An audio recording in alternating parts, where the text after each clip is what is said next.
কোনো কথা শুনতে চাই না। উঁচু টুপি, নিচু টুপি, শক্ত টুপি, নরম টুপি, কলিওয়ালা কলি ছাড়া, পাগড়িওয়ালা পাগড়ি ছাড়া, দল মত নির্বিশেষে, তরিকা নির্বিশেষে সব আলেম উলামা পীর মাশায়েখদেরকে আল্লাহর কোরআনের রাজ কায়েমের সাথে এক মঞ্চে উঠতে হবে। এক মঞ্চে উঠতে হবে, হাতে হাত রাখতে হবে। যারা উঠবে না তারা জাতীয় গাদ্দার, বেঈমান, মুনাফিক হিসেবে নিজেদের পরিচয় পেশ করবে। 2 নাম্বার, কমিউনিজম দেখেছি, ন্যাশনালিজম দেখেছি, সেকুলারিজম দেখেছি, বাবার শাসন দেখেছি, কন্যার শাসন দেখেছি।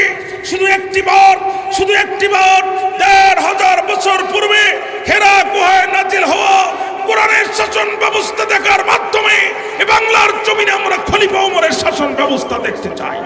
আমরা হযরত আবু বকরের শাসন ব্যবস্থা দেখতে চাই। আল্লাহর কোরআনের শাসন ব্যবস্থা দেখার জন্য যদি পকেটের টাকা দিতে হয় টাকা দিব, যদি হাত কুরবানি করতে হয় হাত কুরবানি করব, যদি পা কুরবানি করতে হয় পা কুরবানি করব, যদি চোখ কুরবানি করতে হয় চোখ কুরবানি করব। আরে যদি প্রয়োজন হয় গর্দানও যদি দিতে হয় গর্দান দিয়ে দেব। তারপর বাংলার পার্লামেন্ট কোরআনের পার্লামেন্ট বানাবো। কারা কারা যে আছেন দুহাত তুলে আল্লাহকে দেখায়।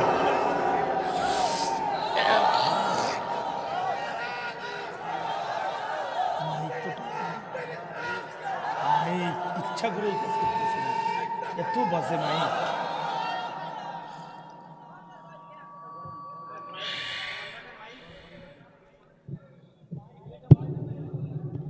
আমার ভাইরা দেখেন আওয়াজ আছে কিন্তু কমায় রেখেছে, একটু বাড়াই দেন। 10 দিন বক্তৃতা করলে এত কষ্ট হয়। আপনার মাইকটা আমি যেখানেই পালাম সেখানেই বিপদ।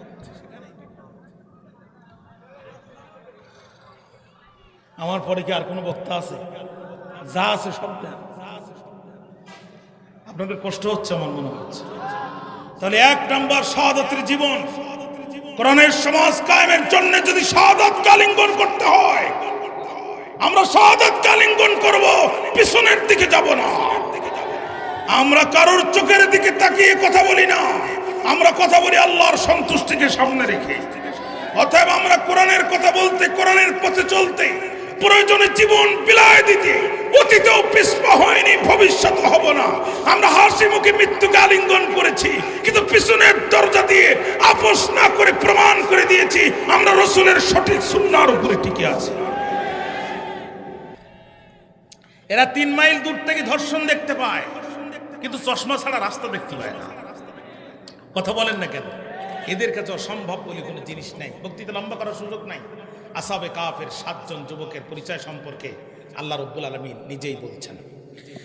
রাব্বুল আলামিন বলেন, নাহনু নাকুসু আলাইকা নাবাহুম বিল হাক্কি ইন্নাহুম ফিতয়াতুন আমানু বিরাব্বিহিম ওয়া জিদনাহুম হুদা। আল্লাহু আকবার বলতে মন চায়। নাহনু নাকুসু আলাইকা নাবাহুম বিল হক। 3টা প্রশ্ন যে রাসূলের কাছে করেছিল।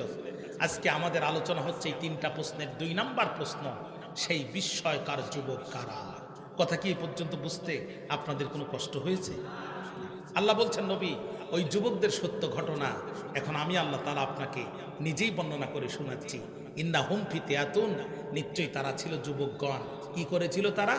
আমানু বিরাব্বিহিম, তারা তাদের রবের প্রতি ঈমান এনেছিল। আর আমি আল্লাহ কি করেছিলাম? ওয়াজিদনাহুম হুদা, আমি তাদের হেদায়েতের রাস্তাকে বৃদ্ধি করে দিয়েছিলাম। একটু জোরে বলেন। ভাইরা আমার, যুবকদের হাতের মধ্যে দড়ি দেওয়া হলো, পায়ের মধ্যে বেড়ি দেওয়া হলো। সকালবেলা দাকিয়ানুসের আদালতে হাজির করা হলো। যখন দাকিয়ানুস আগে অগ্নিশর্মা হয়ে গেল, তখন উঁচু রাজকীয় চেয়ারে দাকিয়ানুস বসে আছে। চোখগুলো তার বড় বড় রক্তিম বর্ণ, হাতের পশমগুলো খাড়া খাড়া হয়ে গেল। দাকিয়ানুস মাথা গরম করে বলছে, রে যুবকেরা দাঁড়াও, রে যুবকেরা দাঁড়াও, এত বড় দুঃসাহস কোথায় পেলে? শুধু তাই না, তাফসীরে জালালাইনে আল্লামা জালালউদ্দিন সুয়ুতী রাহমাতুল্লাহ আলাইহি লেখেন, ওয়া আমারাহুম বিসসুজুদি লিল আসনাম। দাকিয়ানুস মূর্তি সামনে দাঁড় করায় দিল আর যুবকদেরকে বলে দিল, আমার সামনে সিজদা দিবি। দাঁড়াও, এত বড় দুঃসাহস কেমনে হলো? সারা দেশের লোক মূর্তিকে রব মানল, তোমরা কেন মানলে না?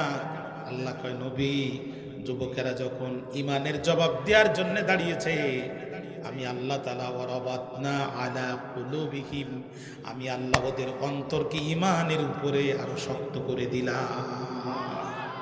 আর জোরে বলেন।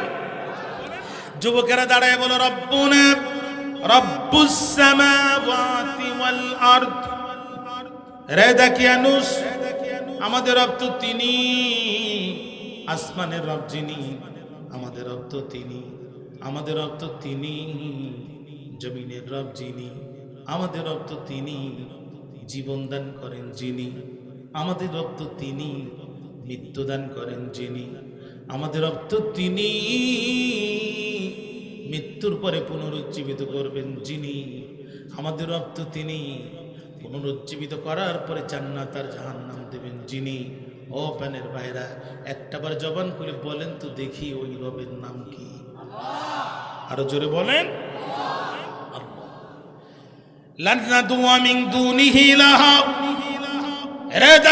কান খাড়া করে শুনে রাখ, ওই রবকে ছাড়া অন্য কোন রবকে বর্তমানও মানি না, ভবিষ্যতেও মানব না।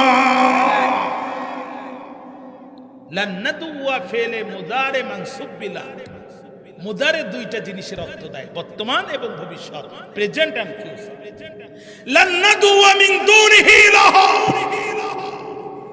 ওই রবকে ছাড়া অন্য কোন ভেজাল সত্তাকে রব বানায়া বর্তমানও ডাকি না, ভবিষ্যতেও ডাকবো না। সুবহানাল্লাহ বললেন না?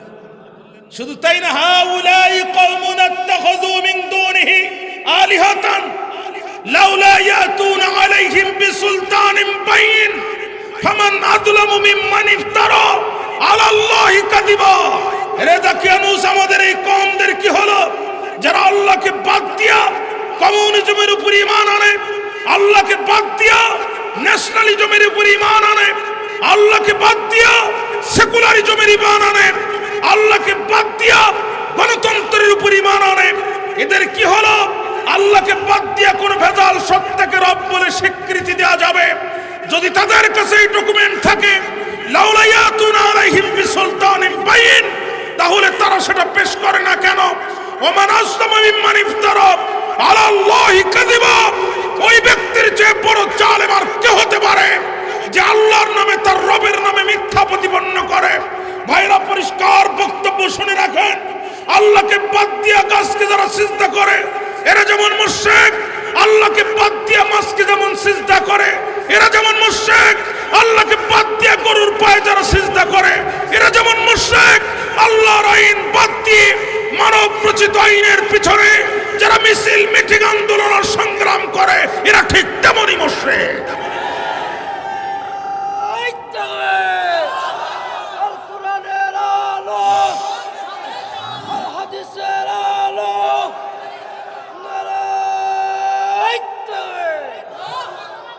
ভাইরা আমার, পরিষ্কার বক্তব্য। আল্লাহ বলছেন, ওমান ইয়াবতাগি গায়রাল ইসলাম দীনান ফালা ইউকবালা মিনহু। আল্লাহর কাছে ইসলাম ছাড়া অন্য কোনো কিছু গ্রহণযোগ্য হবে না। ইন্না শব্দ ব্যবহার করেছেন আল্লাহ, ইন্নাদ দীনা ইনদাল্লাহিল ইসলাম। আল্লাহর কাছে একমাত্র মনোনীত জীবন ব্যবস্থার নাম হচ্ছে ইসলাম।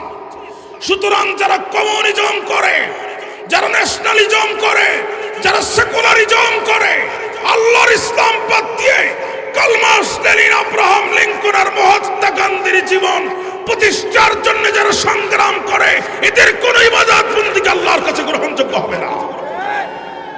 তাহলে মসজিদের মেম্বারে দাঁড়িয়ে আপনি কোন সাহসে বলেন যে ওরাও মুসলমান? মসজিদের মেম্বারে দাঁড়িয়ে আপনি কিভাবে স্বীকৃতি দেন যে ওটাও একটা ধর্ম? সাংঘাতিক ব্যাপার। সত্য কথা বলতে পারবেন না, বাদ দিয়ে মাঠে কামলা দিয়ে খান, গোনা হবে না।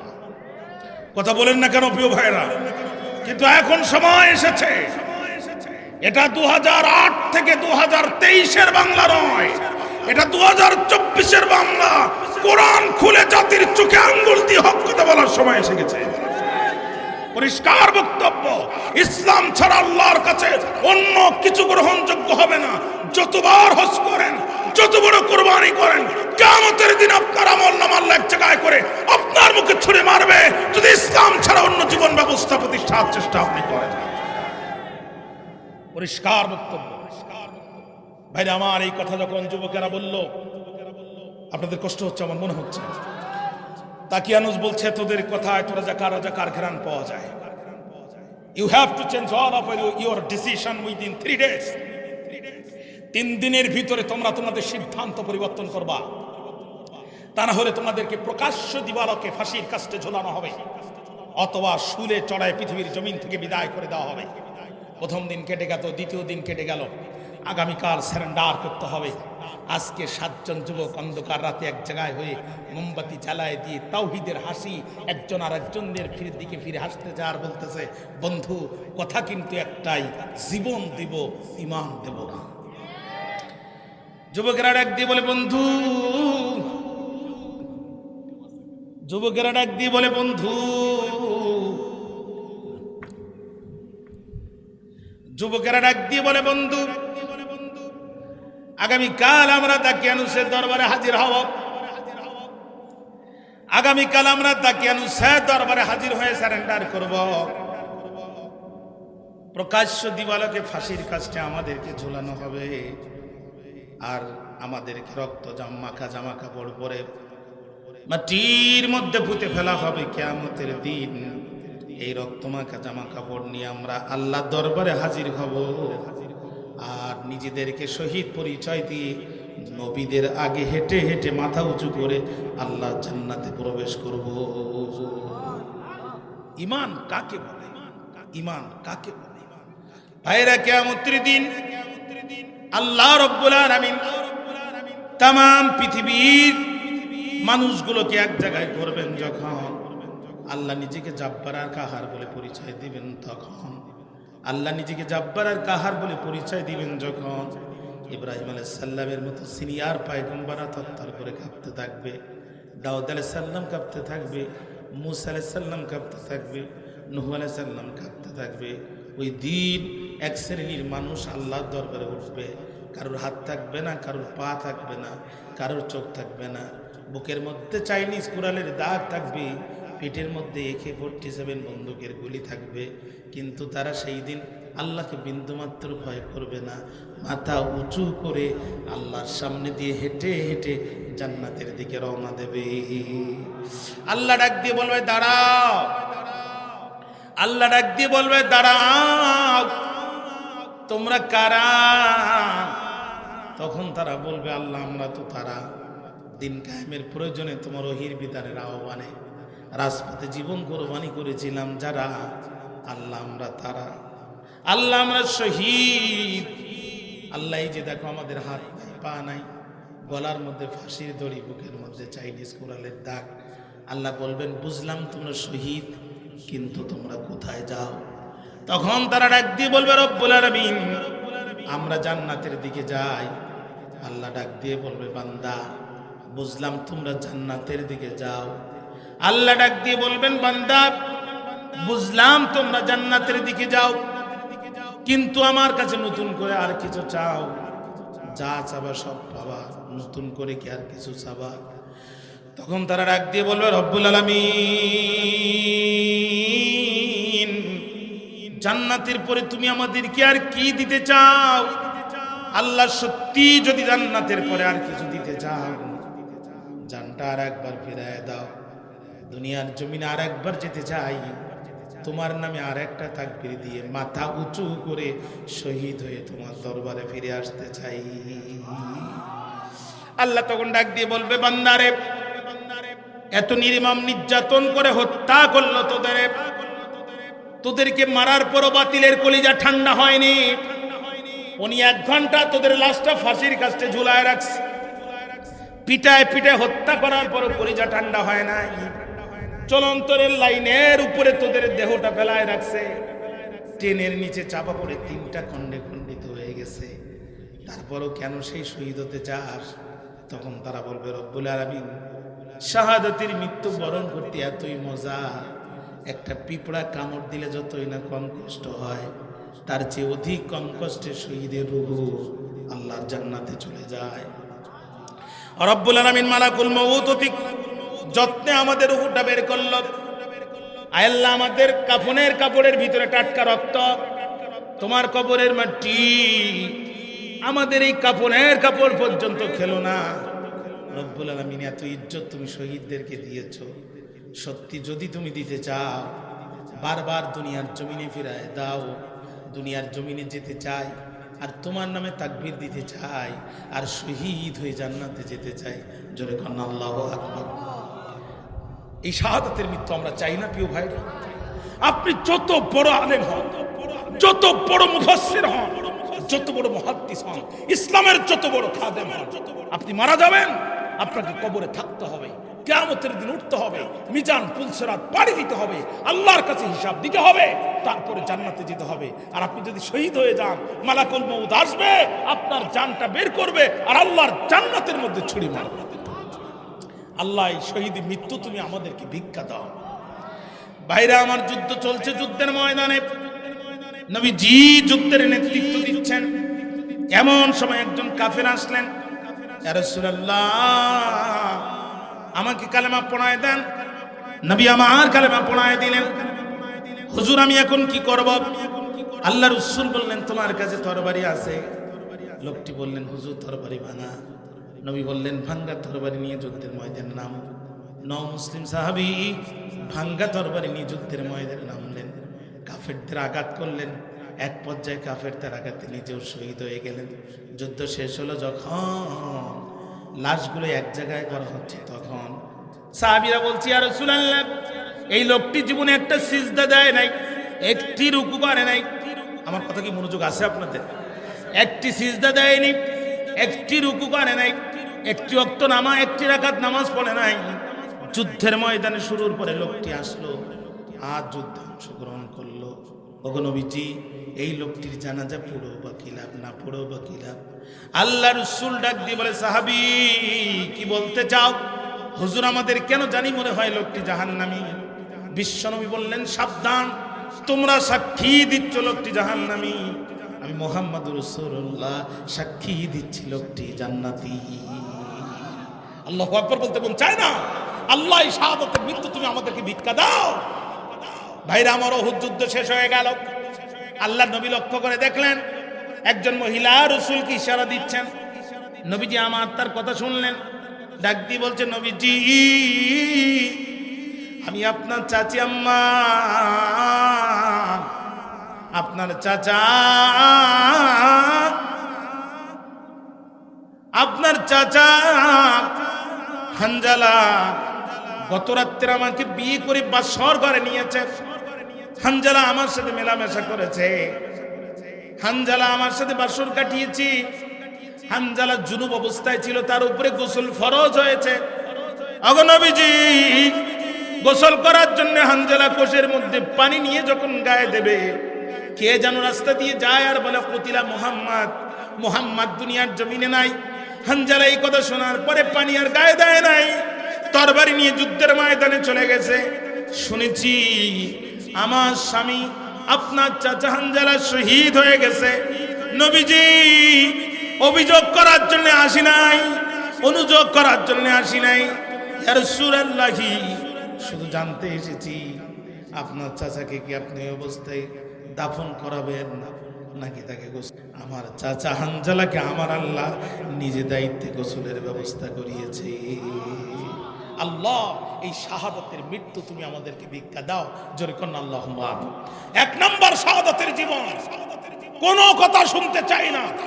উঁচু টুপি, নিচু টুপি, শক্ত টুপি, নরম টুপি, কলিওয়ালা কলি ছাড়া, পাগড়িওয়ালা পাগড়ি ছাড়া, দল মত নির্বিশেষে, তরিকা নির্বিশেষে সব আলেম উলামা পীর মাশায়েখদেরকে আল্লাহর কোরআনের রাজ কায়েমের সাথে এক মঞ্চে উঠতে হবে, এক মঞ্চে উঠতে হবে, হাতে হাত রাখতে হবে। যারা উঠবে না তারা জাতীয় গাদ্দার, বেঈমান, মুনাফিক হিসেবে নিজেদের পরিচয় পেশ করবে।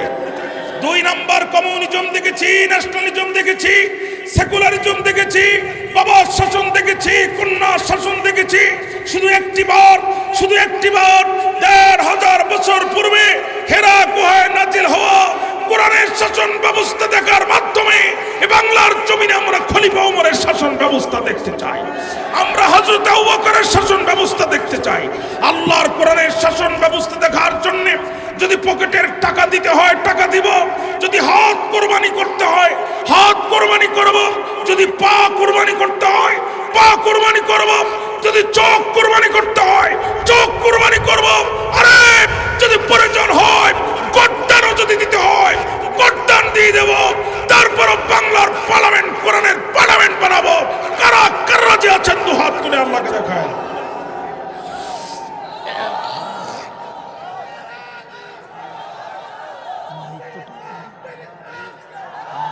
ইচ্ছা করে এত বাজে নাই।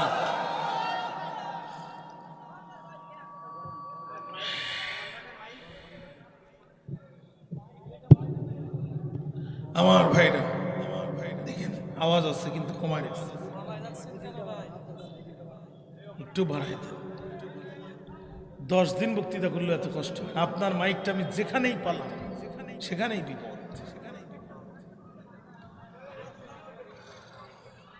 আমার পরে কি আর কোনো বক্তা আছে? যা আছে সব দেন। আপনাদের কষ্ট হচ্ছে আমার মনে হচ্ছে। তাহলে 1 নাম্বার শাহাদাতের জীবন। কোরআনের সমাজ কায়েমের জন্য যদি শাহাদাতকে আলিঙ্গন করতে হয় আমরা শাহাদাতকে আলিঙ্গন করব, পিছনের দিকে যাব না। আমরা কারোর চোখের দিকে তাকিয়ে কথা বলি না, আমরা কথা বলি আল্লাহর সন্তুষ্টিকে সামনে রেখে। অতএব আমরা কোরআনের কথা বলতে কোরআনের পথে চলতে প্রয়োজনে জীবন বিলায় দিতে অতীতেও পিছপা হয়নি, ভবিষ্যৎ হব না। আমরা হাসি মুখে মৃত্যুকে আলিঙ্গন করেছি কিন্তু পিছনের দরজা দিয়ে আপোষ না করে প্রমাণ করে দিয়েছি আমরা রাসূলের সঠিক সুন্নাহর উপরে টিকে আছি। আসহাবে কাফের যুবকদের সামনে এখন 2টা সিদ্ধান্ত। 1 নাম্বার সিদ্ধান্ত হচ্ছে শাহাদাতের জীবন। কালকে সারেন্ডার করব, শহীদ হয়ে জান্নাতে চলে যাব, কিয়ামতের দিন উঠব, নবীদের আগে জান্নাতে ঢুকবো। জোরে কন্যা সুবহানাল্লাহ। 2 নাম্বার আমরা চলে যাব কালকে পাহাড়ে, আত্মগোপন করব। নিজের জীবন বাঁচানোর জন্য নয়, ঈমান বাঁচানোর জন্য। তাহলে ইসলামের প্রয়োজনে মাঝে মাঝে নিজের পরিচয় গোপন করা জায়েজ না হারাম? 100% জায়েজ। আল্লাহ তার নবীকে বলছে, নবী আপনি দাওয়াত দেন সিররান গোপনে, ফাসিররান অতি গোপনে। আল্লাহ ডাক দিয়ে কয় মুসার মা টেনশন করো না, সিন্দুক বানাও, মুসাকে ঢুকাও, নীল দরিয়ায় ভাসাও। সিন্দুক বানায়া মুসাকে ঢুকায়া নীল দরিয়ায় ভাসানোর দায়িত্ব তোমার। যে ফেরাউন মুসাকে হত্যা করতে চায় আত্মপরিচয় গোপন করে ওই ফেরাউনের দরবারে ঢুকায় মুসার লালিত পালিত হওয়ার যাবতীয় ব্যবস্থা তৈরি করে দেওয়ার দায়িত্ব আমি আল্লাহর। মুসা আলাইহিস সালামের মা সিন্দুক বানালো, মুসা আলাইহিস সালামকে ঢুকালো, নীল দরিয়ায় ভাসালো। ভাইরা আমার, আম্মা আসিয়া আর ফেরাউন 2 জন বসে বসে গল্প করতেছে। এমন সময় দেখে ওই যে কি একটা ভাসতেছে। ফেরাউন তখন ডাক দিয়ে বলছে, এই ডিবি হারুন, তার মানে গোয়েন্দার কি, দেখো তো কি। তদানীন্তন ডিবি হারুন ছিল যারা দ্রুত বক্সটা উঠায় নিয়ে আসলো। তারা নিয়ে এসে চিন্তা করলো এ কি সেই গোপালগঞ্জের কোটালীপাড়া 86 কেজি বোমা না 96 কেজি বোমা। এই বোমা যদি বাস্ট হয়ে যায় শুধু আমরা মরবো না ফেরাউনও মরবে। এর মধ্যে কান লাগায় দেখে ছোট মাসুম বাচ্চার কান্নার আওয়াজ পাওয়া যায়। ওরা বলছে বাপ রে বাপ, এ কোন কান্নার ভাব, এ তো যেন তেন বোমা না। জীবনের রিস্ক নিয়ে সিন্দুকটা খুলে দেখে বন্দুকও না বোমাও না, এত সুন্দর মাসুম বাচ্চা দেখা যায়। ওরে মানুষের বাচ্চা যে এত সুন্দর হয় আমাদের জানা ছিল না। ওরা ওখান থেকে ডাক দিয়ে বলছো মা গো আসিয়া, একবার আসিয়া শুধু বাচ্চাটা যাও দেখিয়া। আম্মা আসিয়া দৌড় দিয়ে চলে গেল, 2টো হাত বাড়ায় দিল। মুসা আলাইহিস সালাম লাফ দিয়ে আসিয়ার কোলে চলে গেল। পাপাচার, দুরাচার, চরিত্রহীন লম্পট ফেরাউনের সাথে দীর্ঘ দাম্পত্য জীবনে আম্মা আসিয়ার কলিজার মধ্যে যত কষ্ট ছিল, মুসা আলাইহিস সালাম কোলে যাওয়ার সাথে সাথে আসিয়ার হৃদয় পর থেকে সমস্ত দুঃখ কষ্ট দূর হয়ে চলে গেল। আম্মা আসিয়া চিন্তা করলো সারা দেশে এখন চিরুনি অভিযান চলতেছে, ধরে বলেন কি চলতেছে? চিরুনি অভিযান চলতেছে। যেখানেই ছোট বাচ্চা পাচ্ছে মুসা মনে করে ওখানেই ক্রস ফায়ার দিচ্ছে।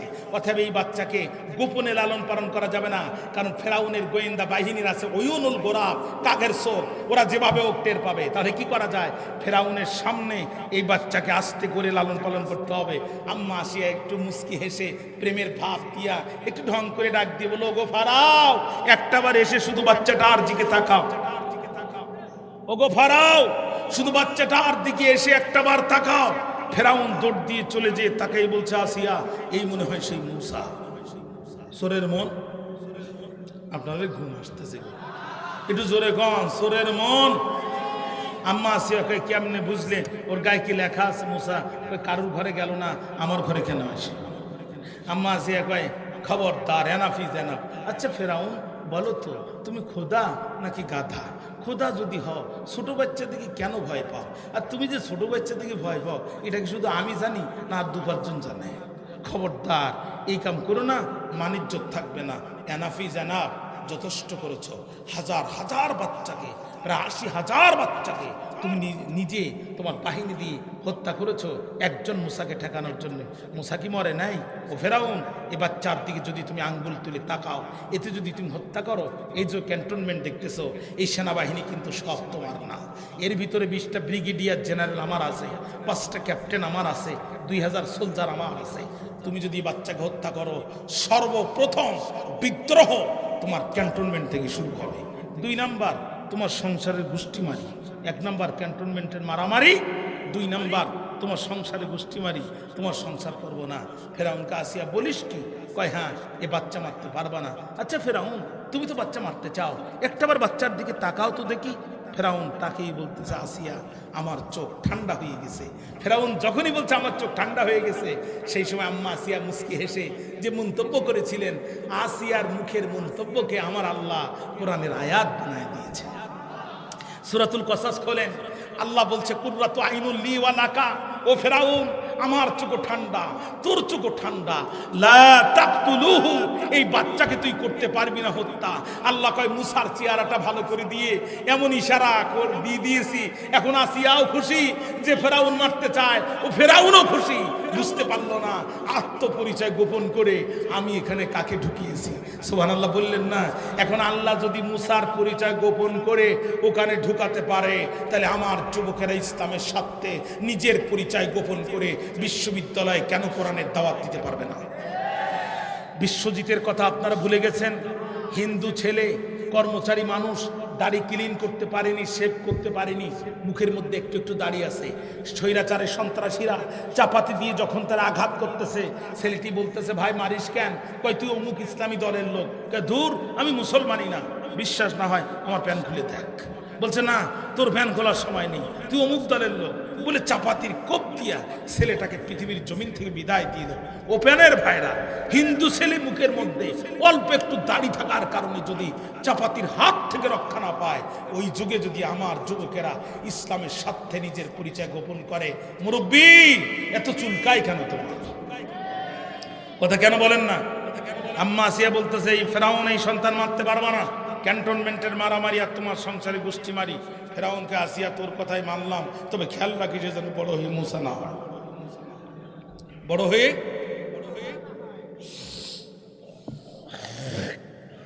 হয়ে আপনাদের ঘুম আসতেছে। বড় হয়ে বলছে, ঠিক আছে মেনে নিলাম। এখন ফেরাউন বলছে, আমার কাছে একটু দাও। আম্মা আসিয়া কয়, কেন চাও? কয়, আমি একটু আদর করতে চাই। আসিয়া মনে মনে কয়, কাফেরের বাচ্চা কাফের, তোর কলিজায় আদর আছে?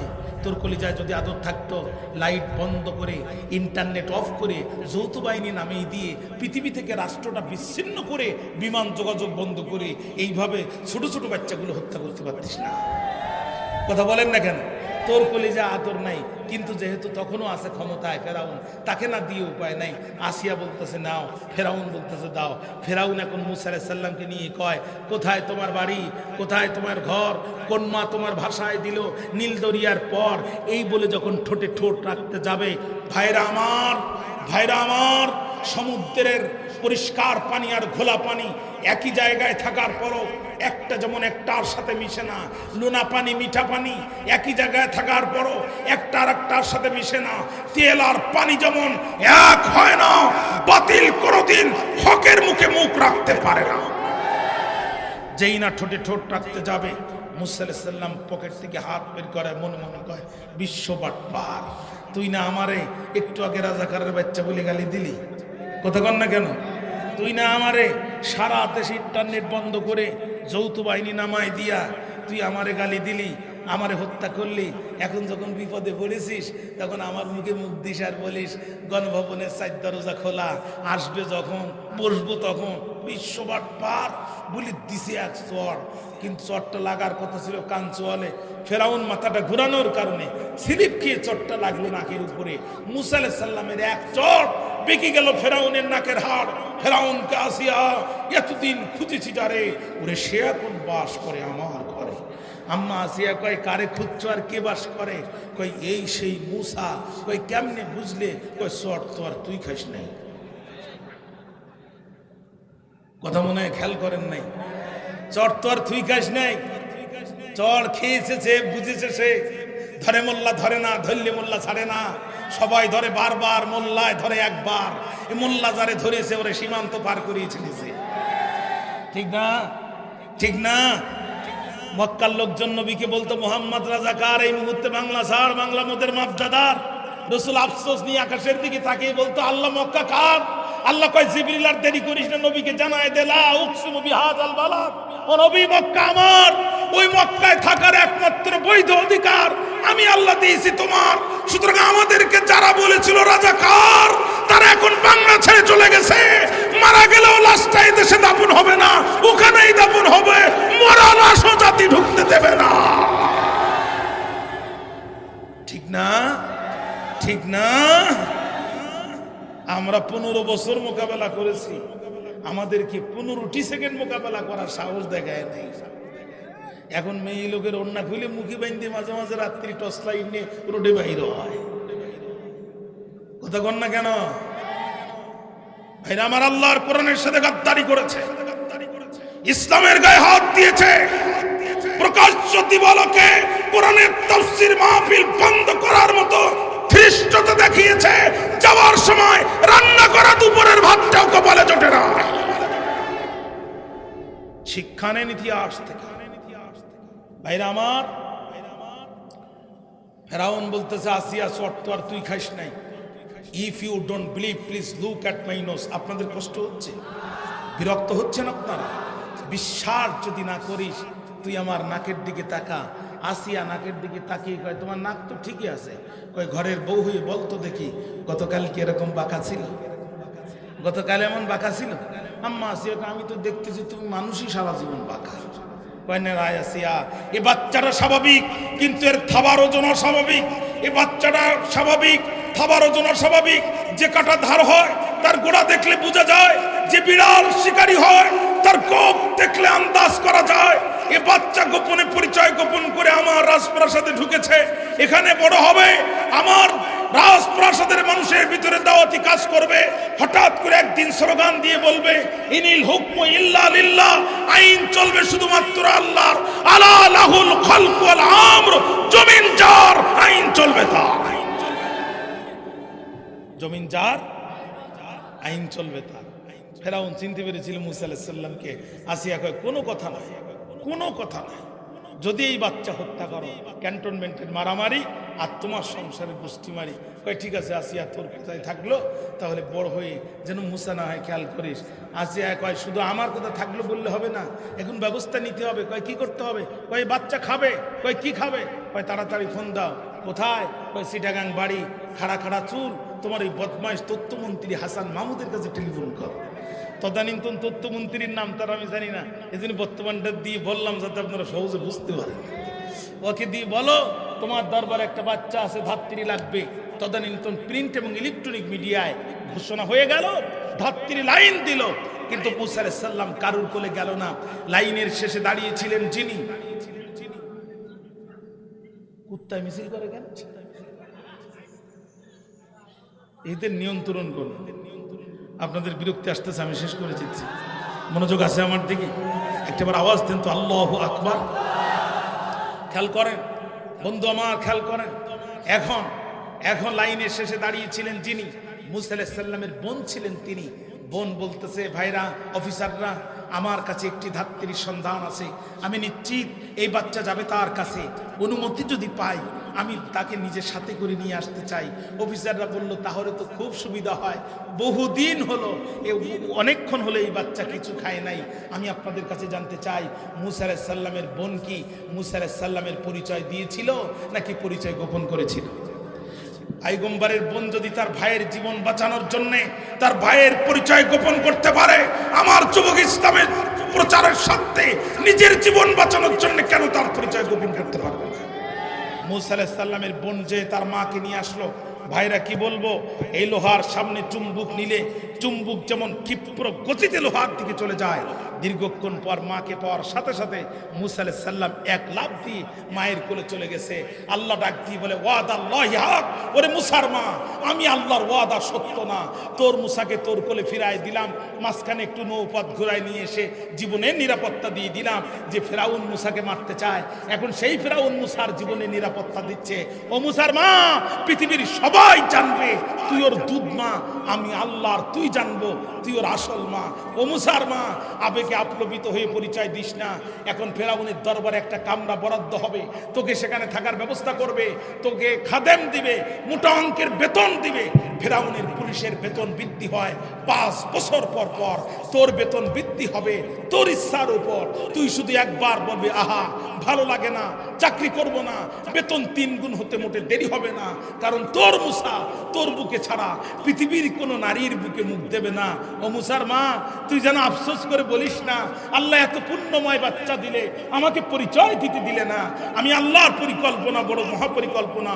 ও মুসার মা, তোর মুসার পরিচয় গোপন করে ফেরাউনের দরবারে ঢুকাবো। ও জাইলুহু মিনাল মুরসালিন, আর রাসূল পরিচয় দিয়ে তোর মুসার আত্মপ্রকাশ ঘটাবো।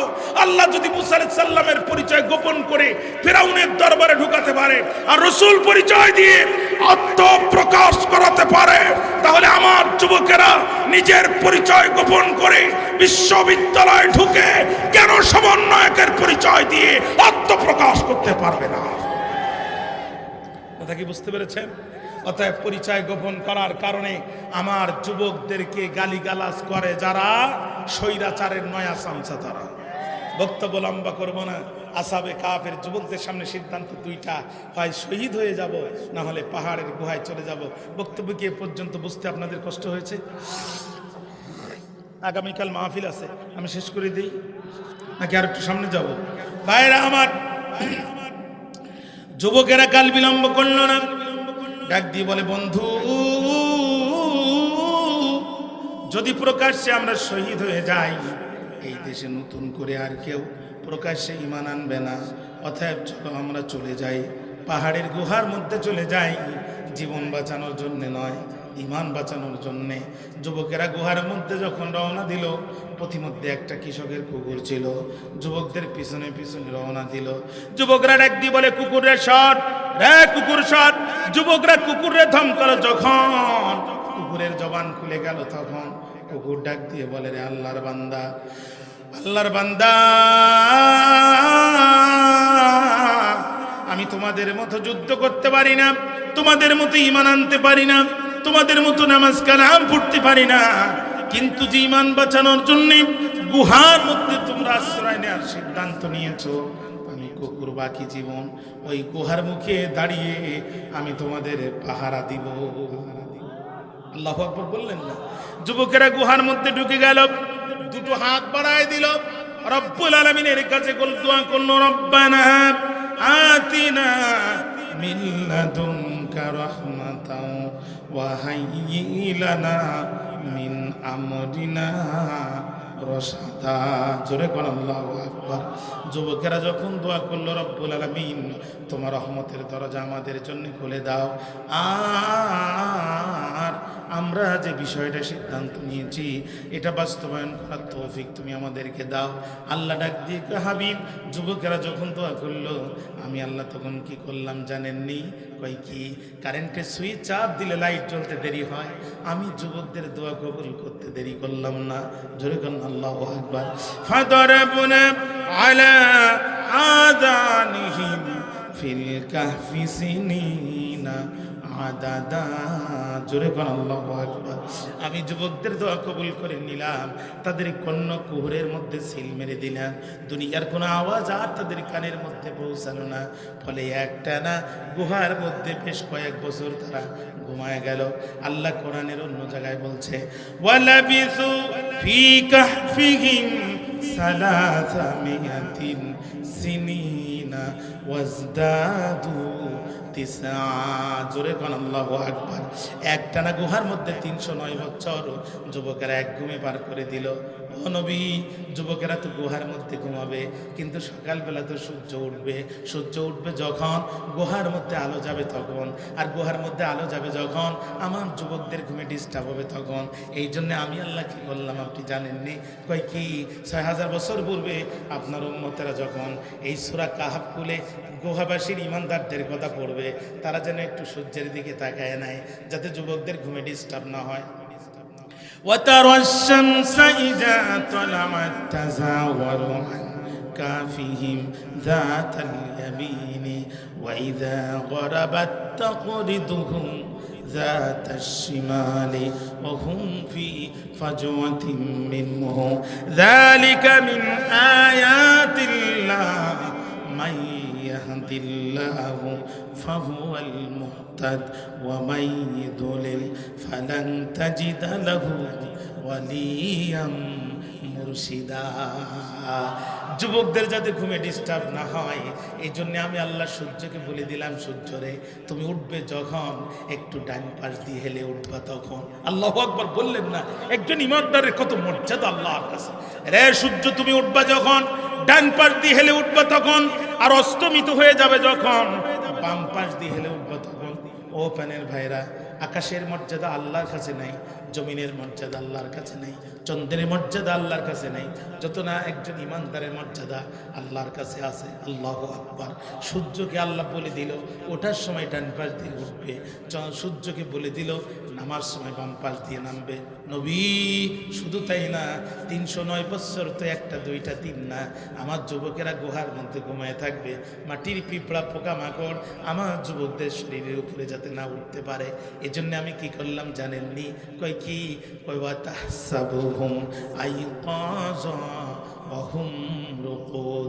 আমি যুবকদের চোখের মধ্যে ঘুম দিলাম, কিন্তু চোখগুলো খোলা রাখলাম যাতে মাটির পিঁপড়া পোকামাকড় মনে করে ওরা জাগ্রত, কিন্তু অথচ ওরা ঘুমান্ত।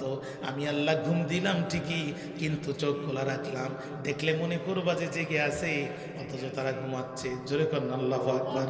নবী 309 বছর তো একটা দুইটা বছর না। ওরা যদি ডান কাতে ঘুমায়, ডান হাত প্যারালাইজড হয়ে যাবে, ডান পা প্যারালাইজড হয়ে যাবে। আবার যদি বাম পাশে ঘুমায়, বাম হাত প্যারালাইজড হয়ে যাবে, বাম পা প্যারালাইজড হয়ে যাবে। এজন্য আমি আল্লাহ কি করলাম আপনি জানেননি? কই কি, আল্লাহ কয় নুকাল্লিবুহুম যাতাল ইয়ামিনি ওয়া যাতাশ শিমাল।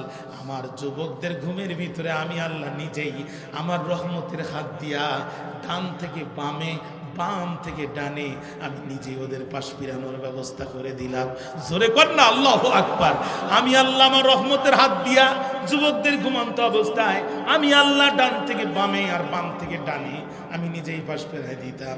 নবী আর ওদের যে কুকুরটা আছে, ওই কুকুরটা কি করলো আপনি জানেননি? ওয়া কালবুহুম বাসিতুন যিরাআইহি বিল ওয়াসিদ।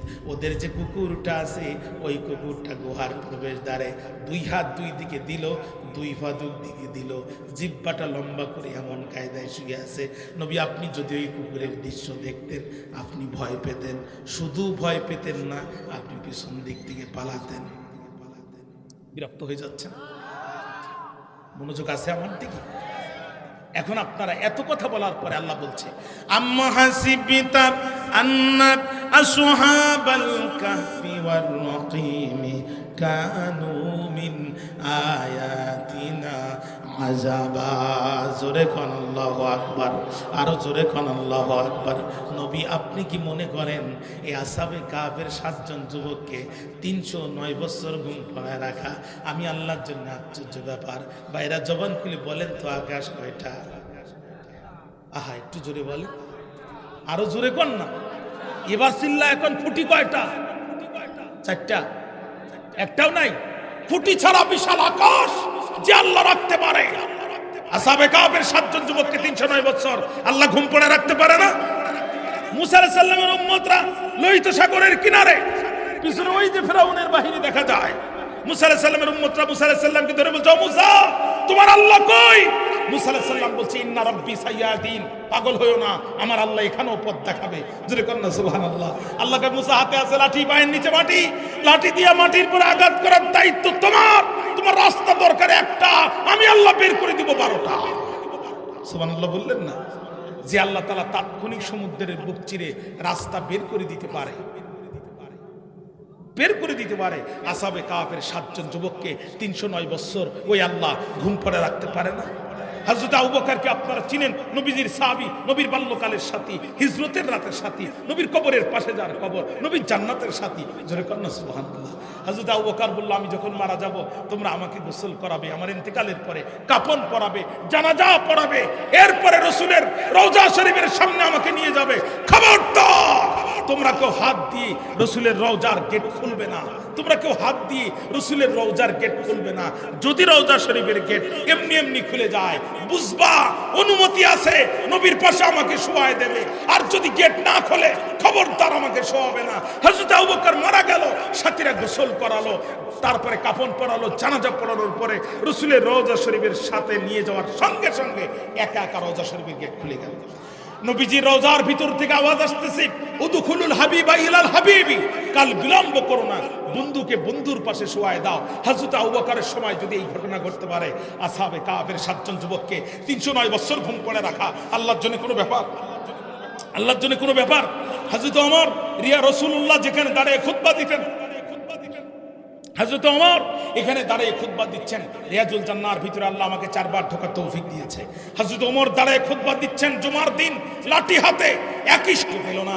দাকিয়ানুস বুঝতে পারলো যুবকেরা এখন এই গুহার মধ্যে পালায়েছে। দাকিয়ানুস তখন অহংকার করে বলল, আমি নিজে হাতে যুবকদেরকে ধরবো, বের করে নিজে হাতে ফাঁসির কাস্টে ঝুলাবো। সেনাবাহিনীর প্রধান ওয়াকারুজ্জামান ডান পাশে থাকো, পুলিশের প্রধান বেনজির বাম পাশে থাকো, আর ডিবি হারুন তুমি আমার পিছনে থাকো। এই বলে দাকিয়ানুস যখন ঢুকতে গেছে আর কুত্তার ওই অবস্থা দেখছে, কুত্তা হাত 2টা লম্বা করে, পা 2টা লম্বা করে, জিভটা বাহির করে একটা খেসি মেরে এমন কায়দায় আছে, এখানে ঢুকে যদি আবার সামনে যাই, আবার যদি দেখি একটা বাঘ এই কায়দায় আছে, আর পিছনের কুকুর যদি আবার জেগে ওঠে, সামনেও যেতে পারবো না, পিছনেও আসতে পারবো না। কিছু এলাকার কিছু মহিলা আছে খুব ডেঞ্জারাস, পল্লী বিদ্যুতের মিটারের দামও দেয় না, লাইনও কাটতে দেয় না, আছে না? কথা বলেন না কেন? এখন এক জোর করে 1 মিটার রিডার গেছে লাইন কাটতে, মহিলা ঘর থেকে হিসুদা বাইর করছে। হিসুদা ছিলেন তো, চিকন লম্বা, খোকার বাপ ডাকাতি করে 6 মাস হলো জেলখানায়, আর তুই আইসিস আমার বাড়ি লাইন কাটতে, এত বড় সাহস তো? বেচারা দেখছে তো কোপ দিয়েই ফেলবে না, বাঁচার জন্য তাড়াতাড়ি খেজুর গাছে উঠছে। মহিলা নিচে যেয়ে বলে, উঠতে পারলাম না বলে বাঁচলি, কিন্তু আমি এখান থেকে সরব না। তুই উপরে উঠলো 2 কোপ, তুই নিচে নামলো 2 কোপ। বেচারা ওখান থেকে থানায় টেলিফোন করছে, স্যার তাড়াতাড়ি পুলিশ পাঠান, আমার লাইন খুব খারাপ, আমি উপরে উঠলেও 2 কোপ, আমি নিচে নামলেও 2 কোপ। ভাইরা আমার, দাকিয়ানুস চিন্তা করলো, প্রথমে যদি কুকুরের এই অবস্থা হয়, ভিতরে যদি একটা বাঘ সিংহ থাকে, তখন তো সামনেও যেতে পারবো না, পিছনেও আসতে পারবো না, বিপদে পড়ে যাবো, কি করা যায়? দাকিয়ানুস তখন বের হয়ে বলল, আমি তোদের মারতে পারলাম না হাতে, তোদের মারবো ভাতে। ঠিক ভারত কি করলো? দাকিয়ানুস বলল, গুহার মুখ আটকায় দাও, আর একটা নেম প্লেটে 7 জন যুবকের নাম লিখে দাও। ভারত ঠিক একই পরিকল্পনা করলো। ভারত দেখলো আমার দালাল সরকার রাখতে পারলাম না, বাংলাদেশকে ভালো থাকতে দেব না, গেটের মুখ খুলে দাও, বাংলাদেশ বন্যা দিয়ে ভাসায় দাও। কথা বলেন না কেন? অতএব ভারত আমাদের 1 নম্বর শত্রু। বাংলাদেশের 1 নম্বর শত্রু আমেরিকা, জর্দান, কানাডা নয়, জার্মান, কানাডা, সুইজারল্যান্ড, ব্রিটেন 1 নম্বর শত্রু নয়। ফিলিস্তিনের 1 নম্বর শত্রু হচ্ছে ইসরায়েল, আর বাংলাদেশের 1 নম্বর শত্রু হচ্ছে ভারত। ভারতকে যারা শত্রু মনে না করে তারাই রাষ্ট্রের শত্রু। ভারত 18 বছর তার দালাল সরকার দিয়ে আমার দেশের নিরীহ মানুষের উপরে ক্রস ফায়ারের রাজত্ব চালিয়েছে। কথা বলছেন না কেন আপনারা প্রিয় ভাইরা? ভারত শাপলা চত্বরে 2013 সালে লাইট বন্ধ করে আমার দেশের আলেম আর হাফেজদের কলিজার মধ্যে গুলি চালাই দিয়ে নিরীহ আলেমদেরকে শহীদ করে দিয়েছে।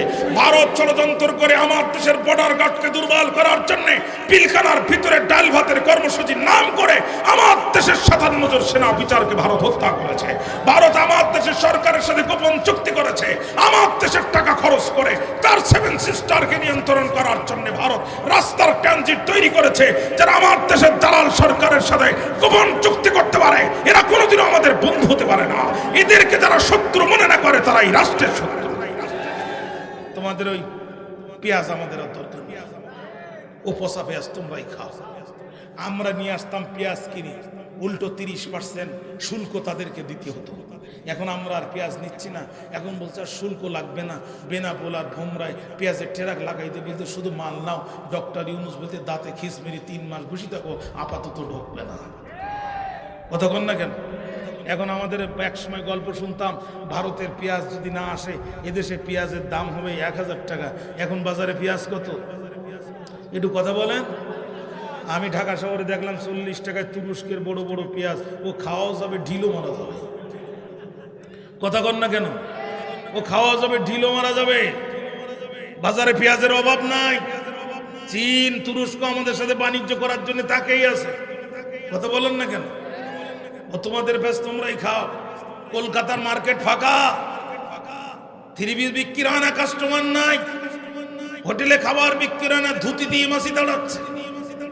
বাসে লোক নাই, রেস্টুরেন্টে লোক নাই। কৃষকরা পেঁয়াজ আর রসুন এক জায়গায় করে রাস্তায় ফেলে বলছে মোদি হটাও, দেশ বাঁচাও। তোমাদের দেশ তোমরা সামাল দাও। বাংলাদেশ নিয়ে চুলকাতি এসো না। এটা সিকিম নয়, ভুটান নয়, এটা ইমানদারদের দেশ। এই দেশে কখনো রাজত্ব চালাতে পারবে না। কথা কেন বলেন না? কথা কেন বলেন না?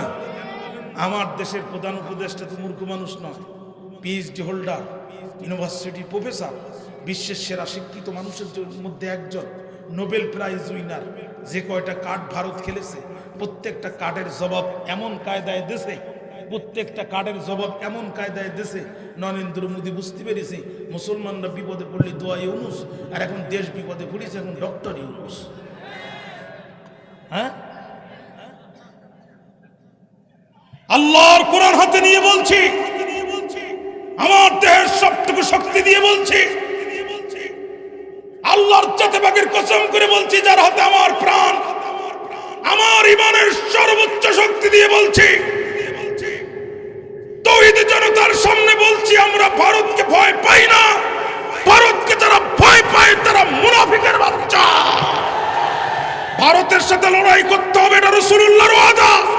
এই লড়াইয়ে যারা অংশগ্রহণ করবে রাসূল বলছে তারা বিনা হিসাবে জান্নাতে চলে যাবে। অতএব আমরা ভারতের গোলাম হতে চাই না, আমরা আল্লাহর গোলাম হতে চাই। আমরা লড়াই করব, আমাদের বাবারা লড়াই করবে, আমাদের সন্তানেরা লড়াই করবে। জীবন থাকতে এই রাষ্ট্র সিকিম আর ভুটানের মতো হতে দেব না, দেব না, দেব না। কারা কারা রাজি আছেন দু হাত তুলে আল্লাহকে দেখায়।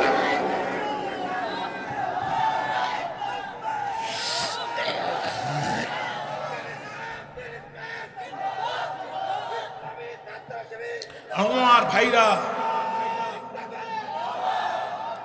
পাকিস্তান থেকে মাত্র 5টা চালান ঢুকেছে, তাতেই দাদার ধুতি ঢিলা হয়ে গেছে, ঠিক না? আর রিপাবলিক বাংলা একটা চ্যানেল আছে না, আর এক ফড়িং সাংবাদিক আছে, শুধু চিংড়ি মাছের মতো লাভ হয়। এতে দেখাচ্ছে যে ভারতের হিন্দুরা আমাদের দেশে যুদ্ধ করার জন্য সীমান্তে ভিড় করতেছে। আমরা বলছি দাদা শুধু একটু রিক্স নিয়ে ভিতরে ঢুকিয়ে দাও। পাকিস্তান সর্বোচ্চ শক্তি দিয়ে প্রায় 90,000 সৈন্য নিয়ে এই দেশে 9 মাস টিকতে পারেনি। কথা বল না কেন?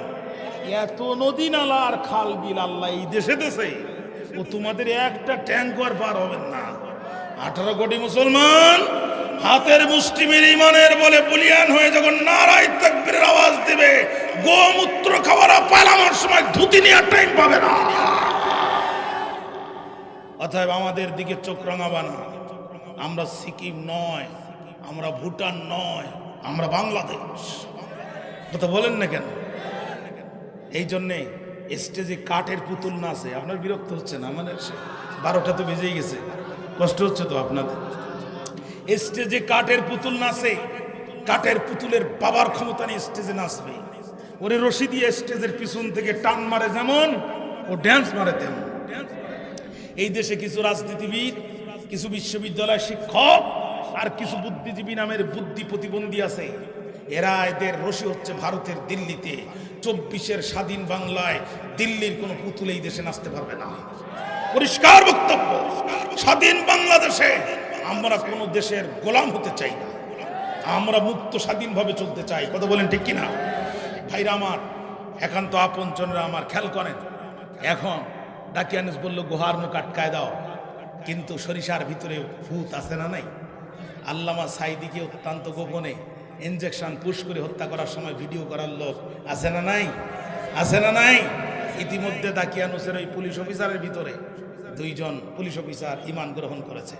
তারা সিসার প্লেটে 7 জন যুবকের নাম লিখে ওখানে একটা সিন্ধুকের ভিতরে ঢুকাইতেছে। ভাইরা আমার, 309 বছর পার হয়ে গেছে। দাকিয়ানুসের মতো জালেম বিদায় নিয়েছে, মাঝখানে আরো 2-3 জন শাসক বিদায় নিয়েছে। বর্তমানে যিনি আসছে তার নাম তন্দুরুস। 58 বছর তিনি রাষ্ট্রের নেতৃত্ব দিছে, বড় আল্লাহওয়ালা মানুষ। উনি মুসলমানদের ভিতরে একটা ফিতনা তখন দেখা দিল। মুসলমানরা কিয়ামতকে অস্বীকার করতে লাগলো। নাউজুবিল্লাহ, মানুষ মারা গেলে কবরে রেখে যায়, এই মানুষের হাড় হাড্ডিগ্রস্ত চামড়া মাটির সাথে মিশে যায়। কিয়ামতের দিনে এই মানুষ কেমনে জাগ্রত হবে, এই সন্দেহ মুসলমানদের কলিজার ভিতরে বাসা বাঁধলো। মুসলমানরা প্রত্যেকদিন বেঈমান হতে লাগলো। তন্দুরুস সিজদায় পড়ে গেল, আল্লাহর কাছে সাহায্য চাইলো, আল্লাহ এমন ঘটনা ঘটায় দাও আমার জাতির লোকেরা যেন ঈমান হারা না হয়। একজন কৃষক ছিল, আল্লাহ তার কলিজার ভিতরে ইলহাম দিয়ে দিল যে তুমি এই গুহার মুখ ভাঙ্গো। কৃষক তার দলবল নিয়ে গুহার মুখ ভাঙা শুরু করলো। আসহাবে কাফের 7 জন যুবকের ঘুম আস্তে আস্তে ভাঙা শুরু হয়ে গেল। আল্লাহ রাব্বুল আলামিন বলেন, ওয়াকাযালিকা বা'আসনাহুম লিতাসাআলু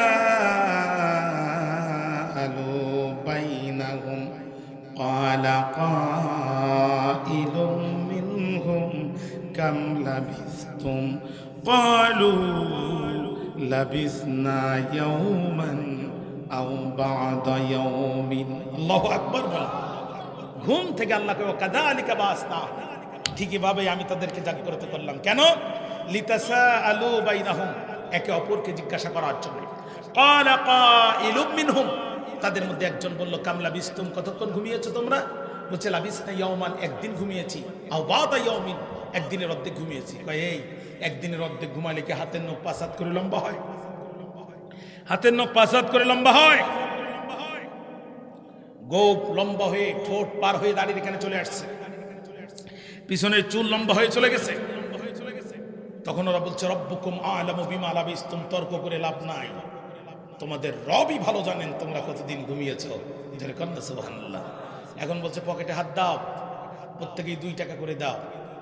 গতকাল থেকে আজ পর্যন্ত কিছু খায়নি, পেটের মধ্যে খুব ক্ষুধা। কবে থেকে খায় না? গতকাল থেকে। কিন্তু হয়ে গেছে কত বছর? সুবহানাল্লাহ বলতে মন চায় না। এখন যাকে পাঠিয়েছে তাফসিরে তার নাম এসেছে তমালিকা। তমালিকা গুহা থেকে বেরিয়ে উপরে উঠে দেখে মেট্রো রেল চলতেছে উপর দিয়ে। কি চলে? সামনে যেয়ে দেখে পদ্মা সেতু, আরেকটু সামনে যেয়ে দেখে ওভার ব্রিজ, আরেকটু সামনে যেয়ে দেখে টানেল।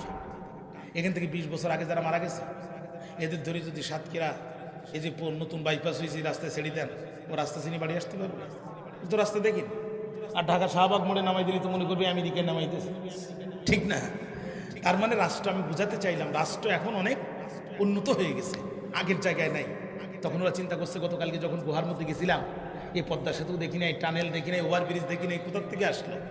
309 বছর আগের টাকা নিয়ে ভর দুপুরবেলা অধিকাংশ দোকান বন্ধ। এক দোকানে যে 309 বছর আগের টাকা দিয়ে বলছে মামা 10টা রুটি দাও। দোকানদার থাকি তাকে নখ 5 হাত করে লম্বা, চোল লম্বা, গুপ লম্বা, দাড়ি লম্বা, আর হাতের মধ্যে 309 বছর আগের টাকা। এ তো জিনের বাচ্চা। কার রুটি কে বিক্রি করে খেচ্ছে দৌড় পিছন দিকে। পরের দোকানে যেয়ে বলছে মামা ও তো দৌড় মারলো, কিছু বুঝলাম না, তুমি আমারে 10টা রুটি দাও। ও বলছে দাঁড়াও আসতে বলি, ও দৌড়। 3 নাম্বার দোকানে যেয়ে বলছে আমারে দেখি সবাই কেন দৌড়ায় জানি না, 10টা রুটি চাই, এই নাও টাকা। 3 নাম্বারটা আবার খুব চালাক। এ তখন বেরিয়ে এসে হাতটা ধরে বলছে স্বর্ণের খনি কোথায় পেয়েছ? 309 বছর আগের টাকায় তো স্বর্ণের টাকা কই পাইছো? 50% ভাগ দাও নাই, পুলিশ ডিউটি করতেছে, ধরাই দেবো। প্রধান বলছে এ তো আল্লাহ আর এক বিপদ। আগের দুটো দৌড় মারলো, অন্তত কিছু বললো না, এ তো পুলিশই দেবে। আর এই তো মনে মনে করতেছে দাকিয়ানুসের পুলিশ। কথা বুঝেননি? এই কথা কাটাকাটির সময় দুইজন পুলিশ অফিসার, একজনের নাম আরিউস আর একজনের নাম তান্তিউস, বড় কঠিন নাম। তাফসীরে এসেছে দুইজন পুলিশ অফিসার এসে তমালিকাকে গ্রেফতার করে ফেলল। সাথে সাথে তমালিকা দু চোখের পানি ছেড়ে দিল। আজ আমার জীবনের শেষ দিন। রব্বুল আলামিন, আজ আমার জীবনের শেষ দিন। কাজী তুমি আমার শাহাদাতকে কবুল করে নিও, আমার ইবাদতকে কবুল করে নিও। পুলিশ অফিসার ডাক দিয়ে বলে, তমালিকা কান্দো কেন? তমালিকা বলে, তোমার দাকিয়ানুস আজকে আমার ফাঁসি দিবে। রে তমালিকা, না না না, তোমার কোথাও ভুল হচ্ছে। তোমার মুখে যে কালেমা শুনেছি, আমার প্রেসিডেন্টের জবানেও আমি একই কালেমা শুনেছি। একজন কালেমাওয়ালা মানুষ কোনোদিন আরেকজন কালেমাওয়ালা মানুষকে অন্যায়ভাবে মারতে পারে না। তাহলে আজকে আমাদের আল্লামাকে যারা নৃশংসভাবে হত্যা করলো, এরা কোনোদিনও মুসলমান দাবি করার নৈতিক অধিকার রাখে না। ঠিক না? ঠিক না? আহারে কোন মহামানুষ! এ পর্যন্ত বাংলাদেশ থেকে যত মানুষ, দুইজন মানুষ কাবা শরীফের ভিতরে ঢুকে আল্লাহকে সিজদা দেওয়ার সুযোগ পেয়েছে। কুয়েতের সাথে যখন ইরাকের যুদ্ধ শুরু হয়েছিল, তখন সৌদি বাদশাহ গোটা পৃথিবী থেকে 100 কতজন, আমার সঠিক সংখ্যা মনে নাই, ডেলিগেট তারা আহ্বান করেছিল। তারা বাংলাদেশ থেকে দুইজন আলেমকে নিয়েছিলেন, আল্লামা দেলাওয়ার হোসেন সাইদি আর ডক্টর আব্দুল বারি রহমতুল্লাহ আলাইহি। এই দুইজনকে নিয়েছিলেন। কানায় কাবার ভিতরে ঢুকে আল্লামা সাইদি আল্লাহকে সিজদা দিয়েছেন। আপনার আমার কাদের মধ্যে যে রুমাল, এটা 200-300-500 টাকা দিয়ে কেনা। সাইদি সাহেবের কাঁধে যে রুমাল, কাবা শরীফের কালো গিলাফের অংশ কেটে আল্লামা সাইদিকে সৌদি বাচ্চা গিফট করেছিলেন, উপহার দিয়েছেন। আমার ভাইরা, এই মানুষটিকে যারা ধর্ষণকারী বানালো, রাজাকার বানালো, চোর বানালো, ডাকাত বানালো, এরা নৈতিকভাবে মুসলমান দাবি করার অধিকার রাখে? খেয়াল করেন, বক্তব্য লম্বা করব, বক্তব্য লম্বা করব না। দাকিয়ানুস কান্দে।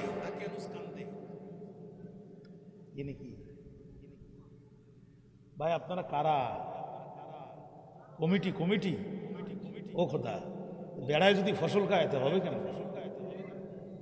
আল্লাহ, একটু থামেন, হয়ে গেছে, একটু থামেন, 2 মিনিট থামেন। আপনাদের বিরক্তি আসতেছে, আমি বুঝতে পারতেছি, আমি শেষ করে দিচ্ছি। খেয়াল করেন, আমার তো গলা বসে গেছে। খেয়াল করেন, আমার কণ্ঠ বসে গেছে, তারপরেও আমি আপনাদের চোখের দিকে তাকিয়ে হক আদায় করে কথা বলতেছি। আমার কথা বলতে খুব কষ্ট হচ্ছে। খেয়াল করেন প্রিয় ভাইরা আমার, পুলিশ অফিসার কান দেওয়া বলে, আমার প্রেসিডেন্টের জবানে যে কালেমা শুনেছি, তোমার জবানে একই কালেমা। তোমালিকে কয়, প্রেসিডেন্ট আবার কালেমা বলবে কেন?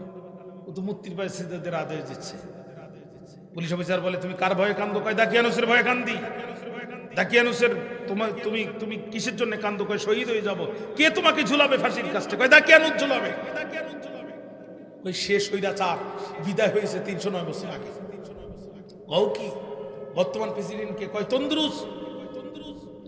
কয়, ভাই সত্য কথা বলো তো, তোমার এই নখ পাসাদ করে কেমনে লম্বা হলো? কয়, ভাই বিশ্বাস করো, আমরা 7 জন যুবক দাকিয়ানুসের হাত থেকে ইমান বাঁচানোর জন্য, জীবন বাঁচানোর জন্য নয়, ইমান বাঁচানোর জন্য গুহার মধ্যে আশ্রয় নিলাম গতকালকে।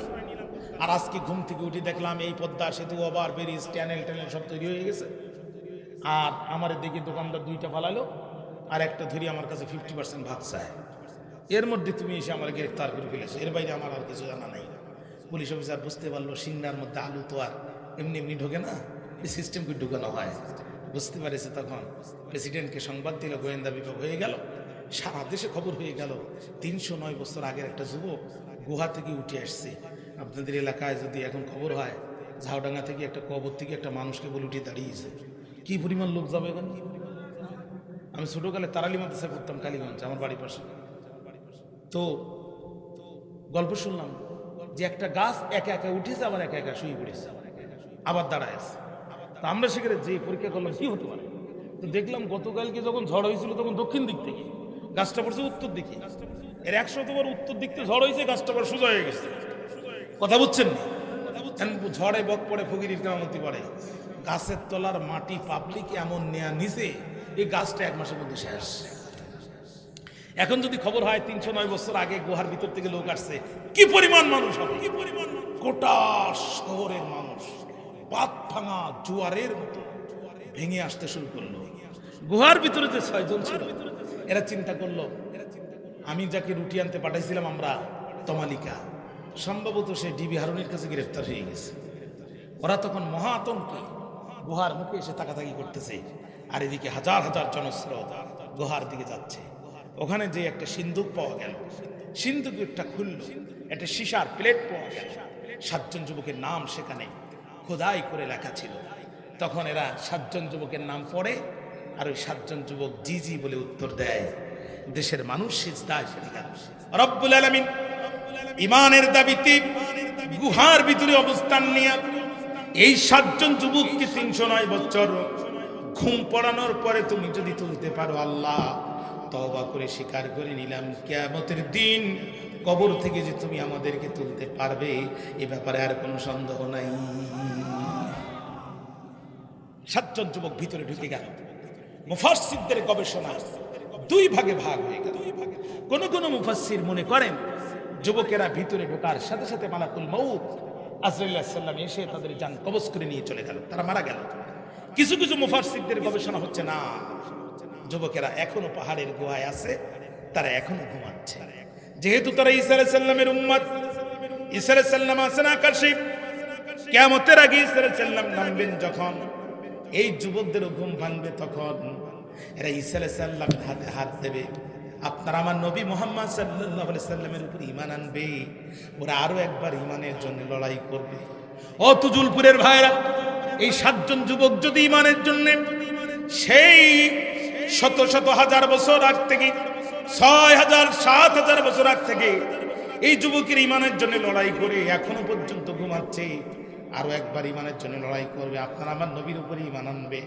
আমরা বাংলাদেশে তো আর 7 জন যুবক না, আমরা তো হাজার হাজার ঈমানদার এই দেশে। আমরা কি এবার সবকিছু ভুলে যে আল্লাহর কোরআনটা হাতে নিয়া একটা বার শপথ করে রাজপথে নামতে পারি না? আমরা কি কণ্ঠে কণ্ঠ মিলায় বলতে পারি না সব কিছু দেখা শেষ, এবার আল কোরআনের বাংলাদেশ? বলতে পারি না প্রিয় ভাইরা, বলতে পারি না? এজন্য সর্বপ্রথম আমার ভাইকে বোঝাতে হবে, সর্বপ্রথম আমার বাবাকে বোঝাতে হবে, আমার স্ত্রীকে বোঝাতে হবে, পরিবার থেকে কোরআনের এই আন্দোলন শুরু করতে হবে। রাজি আছেন না ইনশাআল্লাহ? আল্লাহ তাআলা আমাদের তৌফিক দান করুক, জোরে কোন আমিন। একজন উঠে দাঁড়াবেন, আমার শহীদ হাসান ভাই 1 মিনিট বক্তব্য দিবে, সভাপতি সাহেব একটু কথা বলবে, তারপরে আমি মোনাজাত করে দেব ইনশাআল্লাহ। হ্যাঁ বলেন, একটু বলেন ভাই। 2 ঘন্টা হয়ে গেছে, আমার জানাল পারে না, আজান পারে না। সম্মানিত উপস্থিতি, এতক্ষণ যাবত আমরা আমাদের প্রধান বক্তার কাছ থেকে আলোচনা শুনছিলাম। ইতিমধ্যে আমাদের মাঝে আমাদের মেহমান, কাঙ্ক্ষিত মেহমান আসছেন, বৈকারী চেয়ারম্যান, সাবেক চেয়ারম্যান শহীদ হাসান এবং আমাদের মরহুম